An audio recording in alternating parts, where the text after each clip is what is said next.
Si me permites, voy a contarte la historia de los señores de la noche.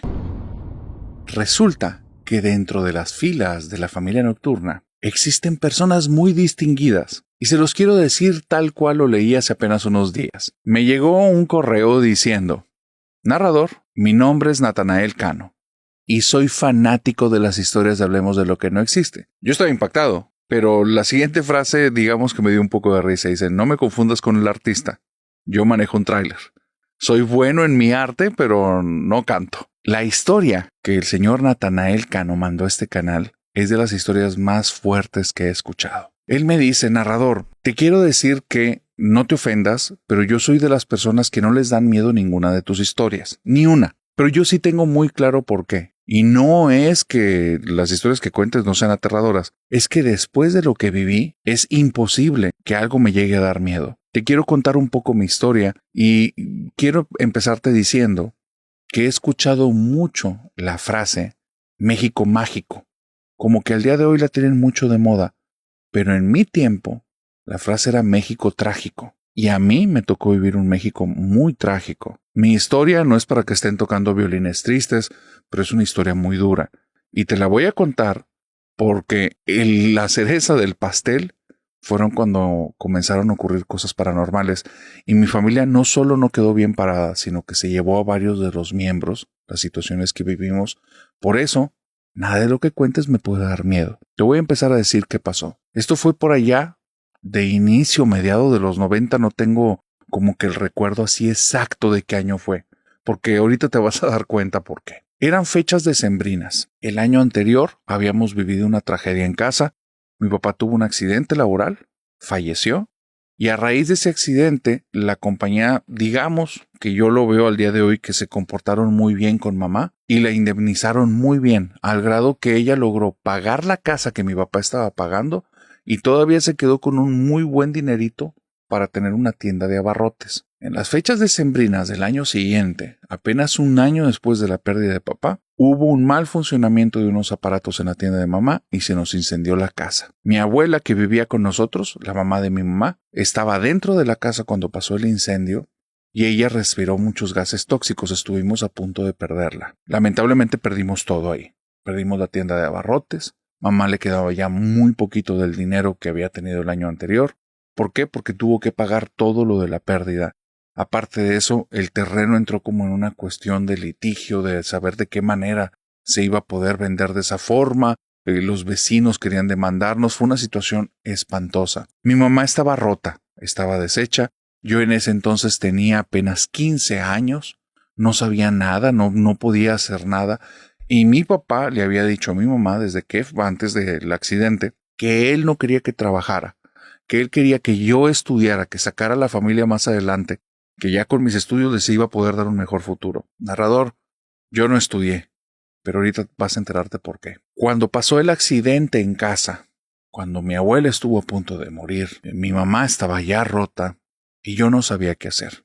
Nosotros veníamos de una familia cristiana, pero la verdad es que yo nunca había sido como ningún practicante ni nada. Yo nada más los dejaba hacer y les seguía el juego para que no me estuvieran molestando. Pero ya estaba tan afectada mi familia que yo fui a buscar al pastor de la iglesia, que estaba apenas a 2-3 cuadras de esa casa, de la casa que se incendió, y el pastor, muy buena onda, que hasta el día de hoy le estoy agradecido, habló con toda la comunidad y entre todos hicieron una cooperación, tanto de bienes como de dinero, pero el problema es que la casa era inhabitable. Por más dinero que nos dieran, estábamos en un grave problema, no teníamos dónde vivir.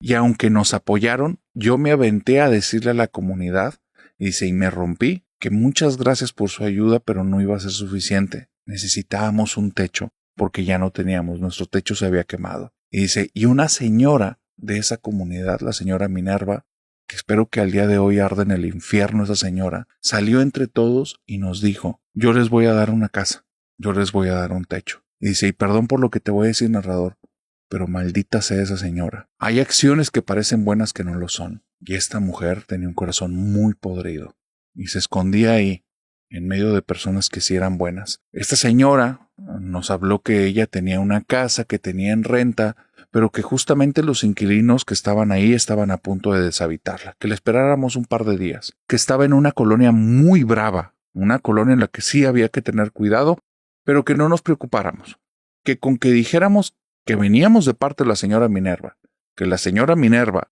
era la que nos estaba protegiendo, sus palabras exactas fueron: díganle que la señora Minerva es mi guardián, no te van a hacer nada. En ese momento estábamos tan agradecidos que nunca nos cruzó por la cabeza que esas palabras significaban algo. En la colonia en la que fuimos, narrador, era una colonia brava, le quedaba corta, era una colonia sumamente peligrosa. En las noches, en las esquinas, o veías pandilleros reunidos en grupo, o veías personas que se estaban llevando su cabeza a otros lugares consumiendo cosas muy baratas que les quemaban el cerebro. Dice, era un lugar muy peligroso. Para que te des una idea, la casa era una casa de apenas 3 habitaciones y un área común. Las habitaciones eran chiquitas. Cabía una cama matrimonial y te dejaba el espacio de unos 2-3 pasitos para lo que era un closet, un espacio de unos 30 centímetros, para que ahí pusieras un tubo de extremo a extremo y ahí colgaras tus cosas. Era lo que veía, no puertas, no más. Las habitaciones no tenían ventanas, estaban totalmente cerradas con una puerta. Y la habitación común tenía un ventanal de 2 ventanitas y una puerta. Ahí era la sala, comedor, cocina. Nos cabía un sillón de 2 personas pegado a una pared y casi enfrente del sillón la mesa del comedor, y a 6 pasos estaba la estufa. Nuestra sala, comedor, cocina medía más o menos un 3x4. Era todo. Era una casa chiquitita. Y estábamos con mi abuela, que después de lo del incendio no se había terminado de recuperar. Y ya en esta casa, narrador, realmente sentíamos que poco a poco ella se iba deteriorando. Después me di cuenta que no fue por el incendio, fue por la casa. Mi abuela, desde que llegó, comenzó a encerrarse, cada vez hablaba menos. Veíamos que se levantaba en las noches y salía y se sentaba ahí en los muebles, en la salita que te digo del sillón o se sentaba en una de las 2 sillas que teníamos ahí para el comedor. También nos dábamos cuenta que cuando nos levantábamos en la mañana, ella ya estaba ahí, sentada. Y de repente empezábamos a ver que hacía como movimientos repetitivos, que se empezaba a mover adelante y atrás, y estaba sentada en el sillón y la veías haciendo esto todo el tiempo, atrás, adelante, atrás, adelante. Y después los labios, empezaba como si estuviera masticando algo, y la veías moviéndose y masticando. Y eso hacía que la señora, mi abuela, poco a poco estuviera poco tiempo aquí en nuestro mundo y mucho tiempo en su mundo interno, o sabrá Dios dónde. Hablaba ya cada vez menos, se veía triste, pero ¿sabes algo que notaba en sus ojos? Y nunca le dije a mi mamá, se veía con miedo. Yo notaba que tenía una mirada de miedo. Esa casa de esas 3 habitaciones sin ventana era una casa maldita, y la señora no nos dijo. ¿Sabes quién nos dijo? Los pandilleros. Yo estoy estudiando la preparatoria porque mi mamá me está obligando a no trabajar y seguir estudiando.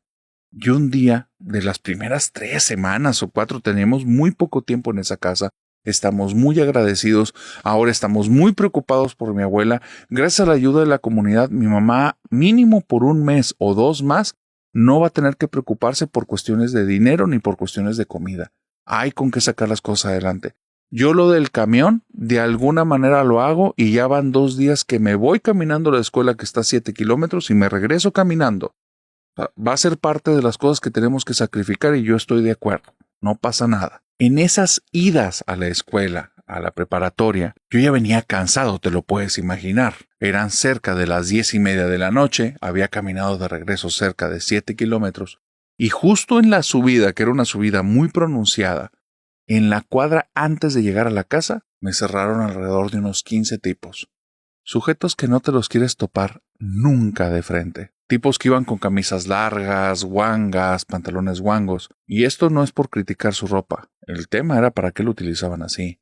Y era porque muchos de ellos ocultaban cosas que digamos que no se deberían de ver, y menos por alguien de la ley. Entonces, cosas que eran bastante peligrosas. Varios de ellos estaban consumiendo cosas que te llevarían directamente a la cárcel. Y estos tipos en ese tiempo, varios de ellos estaban la mitad de su cerebro aquí, la mitad de su cerebro en otra parte, pero eran pandilleros y pandilleros muy agresivos. Me cierran alrededor, yo estoy muy nervioso, yo no soy una persona de pleito, yo estoy pensando en mi mamá y en mi abuela, y todo, solo mi cabeza me dice, ¿cómo te vas a escapar de ahí? Y estoy buscando un hueco entre ellos, pero no hay manera, me cerraron, es un círculo alrededor mío. Y un tipo se para al frente, después me enteré que le decían el Dimas, y me dice, ¿tú qué? ¿Tú qué vienes a hacer aquí o qué? ¿por qué te metes con la banda brava? Y entonces yo nada más me hago para atrás y me dice, muy gallito que, ¿te la rifas? Y dice, yo sabía que lo que me estaba diciendo es como que nos vamos a agarrar. Y narrador, no tenía manera alguna de salir bien de esa, hasta que me acordé, la señora Minerva. Ella me dijo que dijera que ella es nuestra guardiana. Y entonces empecé a tartamudear, Minerva, Minerva. Y se empezaron a reír, ¿te llamas Minerva? ¿Te llamas Minerva? Miren, aquí está Minervita. Y donde empiezo a decir eso, digo, Minerva es mi guardiana. Y todos abren los ojos y se abrieron, narrador. Se abrieron enfrente de mí, se abrió el círculo. Y el tipo, que se veía que era como que el líder de esta banda, dice, déjenlo, le va a ir peor que si nosotros lo agarramos. Y me voy caminando y nada más escucha a lo lejos. ¿Qué era lo que estaban hablando, diciendo? Yo no sabía, sentía que me había salvado y llego a la casa. Ese día que llego a la casa, narrador, empecé a entender un poquito de lo que me dijeron estos pandilleros. Cuando llego a la casa, resulta que la casa tiene un aroma sumamente pestilente, algo asqueroso, horrible. Y ocurrió algo muy raro. Desde que estoy tocando la puerta, noto este aroma y mamá se ve por medio de las ventanas que llega hacia la puerta, hay mucho ruido adentro y después ella sudando me abre la puerta. Y le digo, ¿qué pasa? Y noto que ese sillón de 2 plazas no está donde normalmente está. Ahora está prácticamente del lado de la puerta y lo está moviendo y está pegadito a la puerta. Entonces con la puerta media abierta me meto a la casa, ya me asomo, veo todo eso y le digo así como, ¿qué está pasando? Y me dice, nada, métete. Cierra la puerta, pone el sillón y dice, es que dejó de funcionar el baño y ya está funcionando bien. Esperemos que ya al rato ya no haya un olor.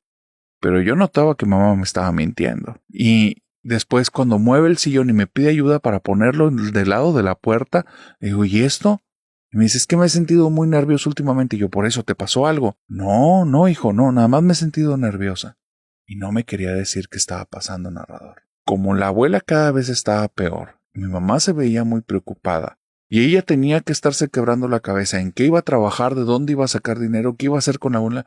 Yo ya no quería darle preocupaciones haciéndole preguntas que, pues si no me quería decir era por algo. Me callé la boca y al día siguiente me levanté y dije, necesito conseguir trabajo. Y empecé en esa colonia brava de puerta en puerta.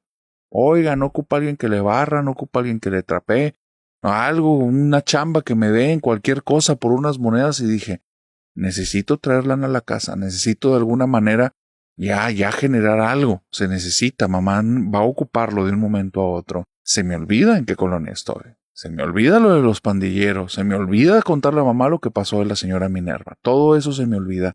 Y pasan varios días. Ya había conseguido monedas de pequeñas chambitas, desde personas de una tienda que me confiaban ir a comprarles alguna cosa y que se las trajera a veces para un lunch, a veces para completar algo que les faltaba. Pinté varias paredes de varias casas y bueno, con maestros de la escuela, chambas de todo tipo, desde bolear zapatos, remendar ropa, lo que me ponían a hacer, yo le entraba y ya me andaban dando chancita de buscar ahí trabajo de intendente de forma no legal ni oficial, pero se estaban cooperando varios maestros porque me veían con muchas ganas de trabajar y me iban a pagar algo. Ese narrador, junté mis moneditas, así es que empecé a utilizar camión. Y fue un error, porque cuando me bajé del camión, se me olvida en la colonia en la que estoy y para ello significa que traigo dinero. Si puedo utilizar camión y antes venía caminando y ahora no, pues es que ahí traigo. Y entonces donde me bajo del camión, a las 2-3 cuadras, 2 tipos que no los alcancé a ver, me empezaron a corretear. Y nada más me gritaron, ¡hey tú, el de la mochila, párate! Y yo ya sabía para dónde iban las cosas, es que me agarré corriendo. Y voy camino arriba, toda la calle así con la cuesta. Pues voy a toda velocidad como puedo, el corazón se me está saliendo y de repente sale este tipo, el Dimas. Sale y se me queda viendo y dice, este es de la Minerva, lárguense. Y los 2 tipos que iban atrás se pararon, lo escuché y nada más silbaron y se fueron. Y me dice, ese cuate, el Dimas, yo que tú me salgo de la casa. Dice, Minerva no les está cobrando, ¿verdad?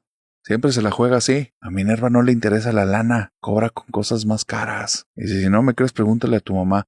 Y entonces yo me enojo y me le voy. Yo no soy una persona de golpes, pero nadie se mete con mamá.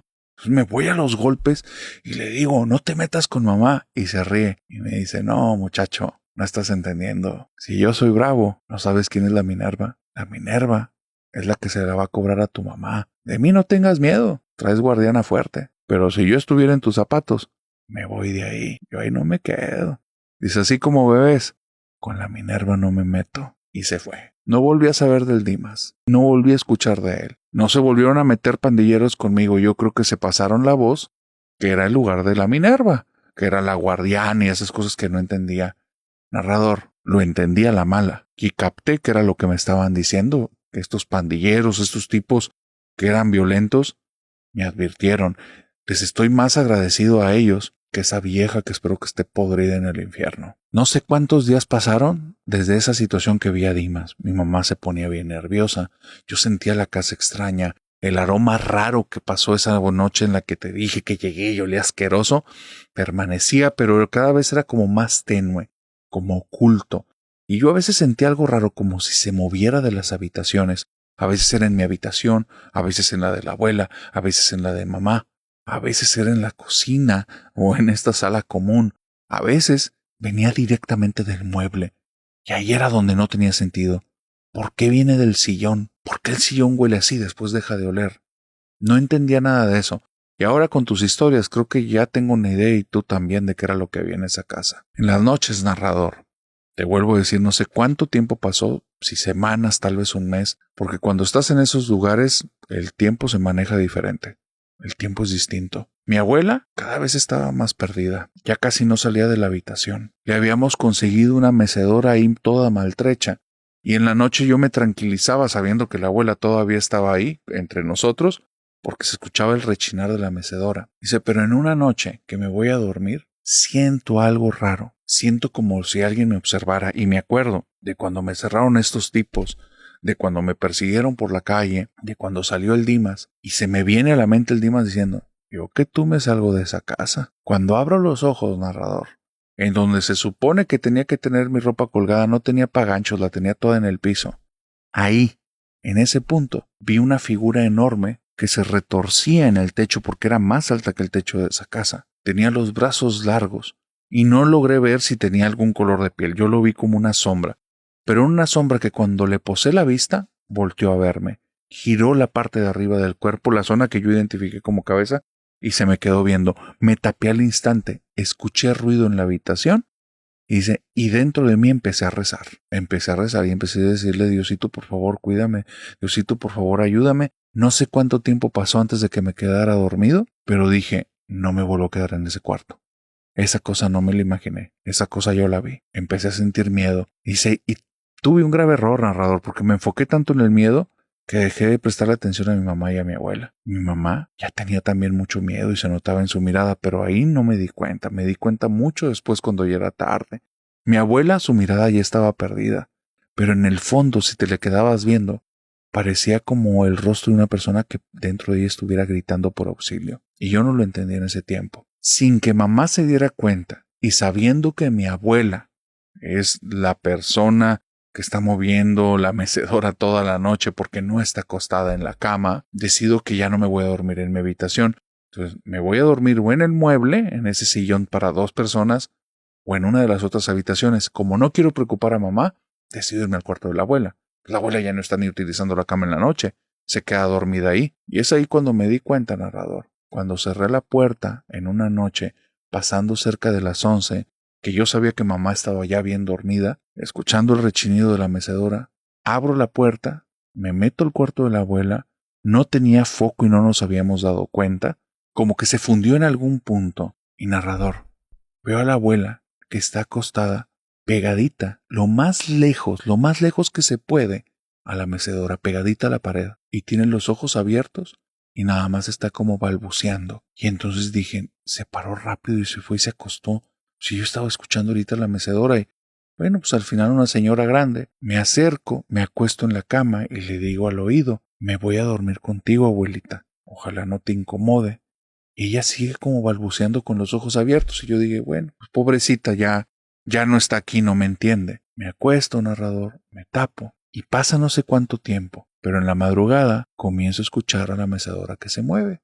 y me despierto. Y entonces abro los ojos para decirle a mi abuelita como, perdón abuelita, porque ya para entonces debió haber tomado conciencia y ojalá no le haya dado un susto. Y le iba a decir, perdón abuelita, me vine a dormir aquí. Y cuando abro los ojos, mi abuelita está enfrente de mí con los ojos abiertos y balbuceando, pero ahora sí se nota que tiene miedo. Y detrás de mí se está moviendo esa mecedora. Narrador, tengo un miedo terrible, porque el balbuceo de mi abuela, yo se lo veo en los labios, pero comienzo a escuchar a la voz de una niña que me está diciendo en el oído, los señores de la noche, señores de la noche, los señores de la noche. Y noto los labios de mi abuela como si se estuvieran moviendo al mismo ritmo como si estuvieran diciendo esas palabras, los señores de la noche, señores de la noche, los señores de la noche. Dice, narrador, la piel se me puso chinita, sentía que me iba a dar un infarto ahí, y entonces volteo rápidamente y veo cómo la mecedora de estar haciendo esto se queda hacia arriba y se queda fija, como si alguien estuviera sentado atrás dejando caer todo el peso hacia atrás. Dice, me levanté lentamente, cerré la puerta y la mecedora volvió a sonar. Me quedé en la sala ese día. Al día siguiente no quería preocupar a mamá. Cuando voy y hablo con ella para decirle que me lastimé en la noche anterior, que tal vez uno de los resortes de la cama estaba mal, que me iba a quedar a dormir ahí en la sala, ella se asusta y me dice, no, no te duermas ahí, no te duermas ahí. Y yo no entiendo y le digo, ¿por qué? ¿Qué pasa? Duérmete acá en mi cama.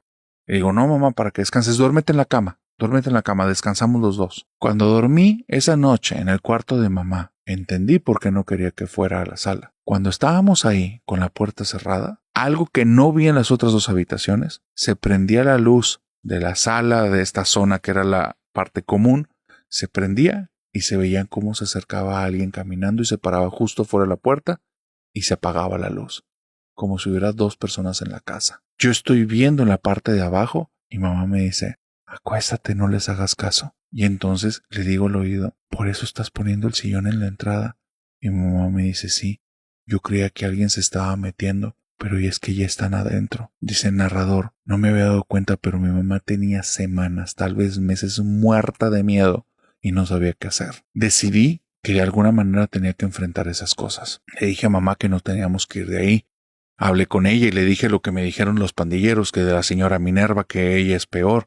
Y entonces mamá me dijo que no nos fuéramos de ahí, que esa era nuestra casa, que nos teníamos que quedar, que nada más teníamos que ser valientes. Y eso ya no me hizo sentido. Mi mamá siempre había sido una persona como echada para adelante, una persona que a las situaciones que le generan conflicto, ella siempre de una u otra manera las afronta.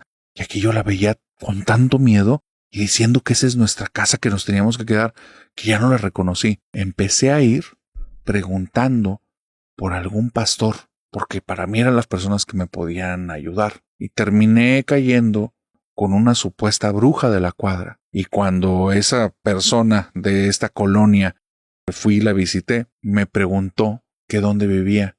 Y yo le dije, acá la casa de doña Minerva, en el 363. Y me dice, no, con esa yo no me meto.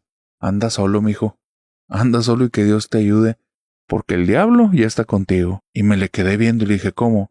Me dice, no te puedo decir más, pero si puedes, y si logras, salte de la casa con los que puedas. Mamá y mi abuela, desde que llegaron ahí, era como si la casa los hubiera aprisionado, narrador, y yo no lo entendía. Me puse a darle vueltas.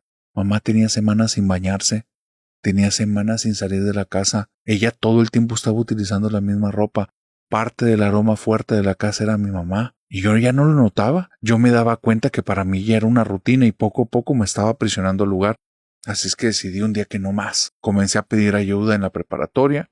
Me tendieron la mano para que me prestaran un cuarto de servicio en una casa de mis compañeros. Y desde ahí empecé a buscar diferente ayuda de todos lados. Conseguí un pastor que fue a la casa a orar. Llegó, hizo oración. Mi mamá ese día que llegó estaba bien vestida, toda bañada, como si eso que le estaba haciendo daño le hubiera anticipado que iban a ir visitas. Dice, mi abuela ese día estaba consciente, narrador, y estaba hablando como si nada hubiera pasado. Y cada vez que el pastor me dirigía a mí la mirada, yo veía como mi abuela también y me veía con odio. Cuando el pastor se fue, mi mamá volvió a ser esa persona llena de miedo y mi abuela entró otra vez como en un mood extraño en el que no podía expresar nada. Narrador, no hago larga la historia, no me las pude llevar de ahí. Mi abuela falleció meses después. Mi mamá se quedó todavía 1 año y medio, hasta que un día nada más me habló una vecina y fui a sacar nada más el cuerpo. Perdí a mi familia, narrador. El único que quedó fui yo. Y después de eso no había forma de seguir los estudios. Y yo, qué fregados, yo no quería estudiar. Yo quería estar lejos de esa ciudad. Quería andar en todas partes. Quería estar al mismo tiempo, no estar. Y ahí fue cuando aprendí que en las carreteras me despejaba. Andando en camión de un lugar a otro. Y siempre que iba en el camión, me acuerdo que hice esta oración. Diosito, de alguna manera me salvaste. Te pido por favor, por mí, por el alma de mi mamá, de mi tita, y por favor llévate al infierno de doña Minerva. ¿Qué harías en los zapatos de Natanael?